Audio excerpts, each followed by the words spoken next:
Homme jõuab tallinlaste postkastidesse uus ajaleht Pealinn. Teeme lühikese ülevaate teemadest, mis lehes kajastust leiavad.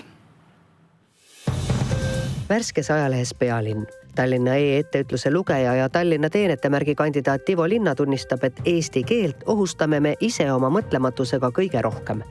Tallinna päeva eel tegi linn teatavaks seekordsed Tallinna teenetemärkide saajad. Tunnustuse saavad nii koroonaga võidelnud arst kui ka Eestile vabaduse toonud diplomaat. Kuidas taotleda linnalt esimese haiguspäeva hüvitist? Eesti peredes on emade niigi suur koormus pere- ja tööelu korraldamisel koroonapandeemia ajal oluliselt kasvanud. Isad naudivad kergemat elu. 9. mail tähistatakse nii emadepäeva kui Euroopa päeva. Lehes on pikem ülevaade Euroopa päevaga seotud sündmustest ja ettevõtmistest Tallinnas. Ajalehte Pealinn saavad soodsa hinna eest tellida ka väljaspool Tallinna elavad lugejad. Tellimuse vormistamiseks tuleb pöörduda kohaliku postkontorisse või oma kirjakandja poole.